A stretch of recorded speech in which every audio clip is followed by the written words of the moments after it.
Hey everybody, I'm your Romanowski back with video number 2 in this series that I'm calling Unhelpful Thinking Styles. So if you missed my previous video, go ahead and check it out. I'm going to leave a link below. But basically what we're doing is we're looking at the way we're thinking. So it is possible that you have some cognitive distortion, some unhelpful thinking happening in your unconscious mind. And then it is affecting the way you see the world, so that there is tension created inside, stress created inside, and so there's conflict happening in your life.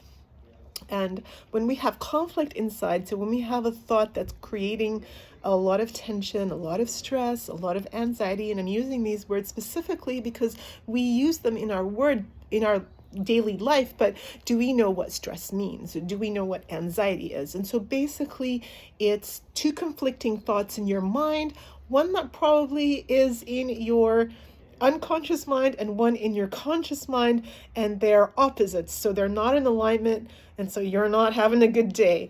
So what do I mean here? So unhelpful thinking style 2 is overgeneralization.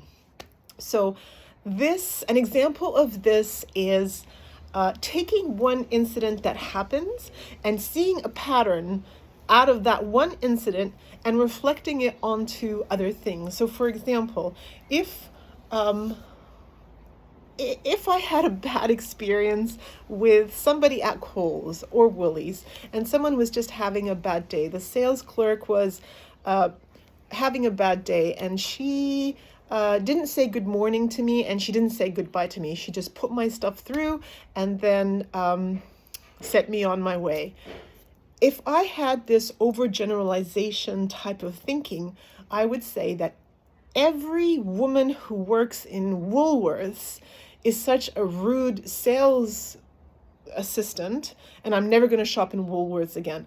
All because this one time, one person didn't say good morning or goodbye to me or didn't ask me how my day was. This is overgeneralization. Now, I'm not going to say that it happens that easily, but it could just be, for example, driving. And I get this in my car all the time. Why is that person going so slow? And then they look and they go, oh, look, it's an old person. Of course, they're going slow because they're an old person. Now, once again, this is overgeneralizing. We are taking one incident and making it a pattern into the future, so that later on, when we look at old people, we say, oh, they're always slow on the road, or, oh, everyone at Woolworths doesn't say hello or goodbye to their customers. So this is just a way of creating like tension inside us, and also fabricating and making assumptions about other people where they haven't even been given a fair chance yet. So it is something that happens inside us. So everything always starts with us, and everything always is up to us, and everything ends with us, and that is the premise of empowerment. So if you stop to think about what's upsetting you, come back to think about your thinking style. What are you thinking about? What is it that is causing the tension inside you? What is it that you're saying to yourself that could be causing the feelings of unease, the feelings of tension, the feelings of frustration and anger? So I hope this little video helped to explain what overgeneralization is. Listen for it in your language for yourself. Listen for it in the language of people around you, and think to yourself, they're overgeneralizing. They're taking one situation that happened and then forecasting it and putting it on others. And that's really not fair, because everybody has a right to be judged on what they're saying and what they're doing, and not what they did just that one time when they weren't even aware of what they were doing.